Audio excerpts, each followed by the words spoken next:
सुल्तानपुर गांव में बिमला अपने बेटे सूरज के साथ रहती थी। बिमला के पति की मृत्यु हो चुकी थी। वह एक सेठ के घर काम करती थी। सुबह नाश्ता करने के बाद तैयार होकर सूरज स्कूल जाता है। जब सूरज की क्लास चल रही थी तो उनके अध्यापक सभी बच्चों से कहते हैं, मेरे प्रिय बच्चों, स्कूल में 2 दिन बाद होली का त्योहार मनाया जाएगा, तो तुम सब बच्चे घर से रंग गुलाल लेकर आना और सभी में मिठाई भी बांटी जाएगी, जिसके लिए तुम घर से मिठाई के थोड़े पैसे भी लेकर आना। शाम स्कूल की छुट्टी होने के बाद सूरज स्कूल से घर जाता है। घर पहुंचने के बाद सूरज अपनी माता से कहता है, माँ, स्कूल में कल अध्यापक ने पैसे लाने को कहा है। ये बात सुनकर सूरज की माँ कहती है, किस लिए पैसे लाने को कहा है? तेरी फीस तो जमा कर दी है ना। तब सुनील ने खुश होकर कहा, माँ, तुम्हें मालूम है 2 दिन बाद होली का त्योहार है। हम सब स्कूल में होली खेलेंगे और सभी में मिठाइयाँ भी बांटी जाएंगी। अध्यापक ने कहा है घर से रंग गुलाल और थोड़े पैसे भी लेकर आना।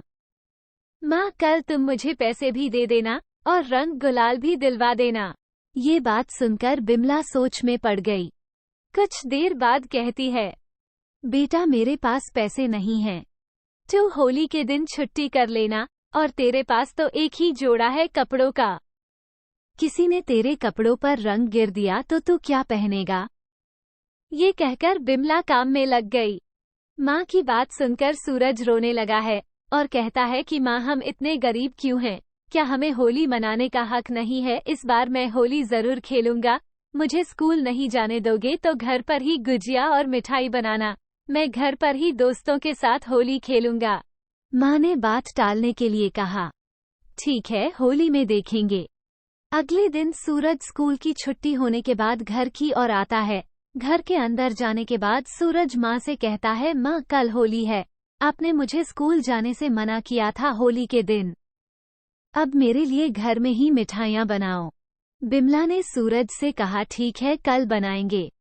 अगले दिन बिमला अपने सेठ के घर जाती है और सेठ से कहती है, सेठ जी, मुझे कुछ पैसे उधार दे दीजिए।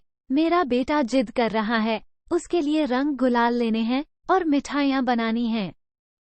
सेठानी ये बात सुन लेती है। वो बिमला के पास आती है और कहती है, तुझे शर्म नहीं आती? तेरा पति मर चुका है, तुझे होली मनाने का हक नहीं है। तब बिमला कहती है, मालकिन, ऐसा नहीं है, मुझे बस अपने बेटे के लिए कुछ पैसे चाहिए। वो होली मनाएगा, मैं नहीं मनाऊंगी। ये सुनकर सेठानी और गुस्सा हो गई और कहती है, तेरा बच्चा सिर्फ बहाना है, तेरा मन कर रहा होगा मिठाई खाने को। ये बात सुनकर बिमला कहती है, मैं कोई आपसे भीख नहीं मांग रही हूँ, मैं बस उधार मांग रही हूँ, जो मेरी अगली तनख्वाह से काट लेना। सेठानी कहती है, बिल्कुल नहीं, तुझे होली के नाम पर कुछ भी नहीं मिलेगा। बिमला उदास होकर घर वापस आ गई और सूरज से कहती है, बेटा, मुझे पैसे नहीं मिले, इसलिए हम न ही मिठाई बनाएंगे और न ही होली मनाएंगे। ये बात सुनकर सूरज रोने लगा और फिर सो गया।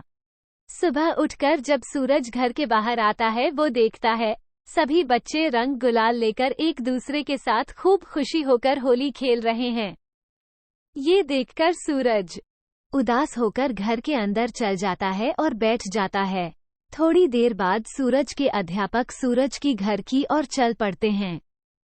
सूरज के घर पहुंचने के बाद अध्यापक बिमला से कहते हैं, बिमला बहन, आज आपने सूरज को स्कूल के होली उत्सव में क्यों नहीं भेजा?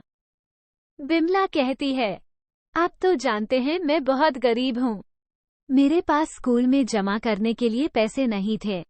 ये बात सुनकर अध्यापक कहते हैं, कोई बात नहीं बहन, मैं समझ सकता हूँ। सुनिए, ये स्कूल में कुछ मिठाइयाँ और रंग गुलाल स्कूल में बच गए थे, तो ये मैं आप और सूरज के लिए ले आया। अध्यापक रंग गुलाल और मिठाइयों से भरा थैला बिमला को दे देता है। अध्यापक के जाने के बाद बिमला उस थैले को खोलती है तो उसमें बहुत सारे रंग गुलाल और मिठाइयाँ थी। सूरज ये सब देखकर बहुत खुश होता है और उसी समय खुश होकर रंग गुलाल लेकर बाहर बच्चों के साथ खेलने चला जाता है। आज होली के दिन सूरज बहुत खुश था।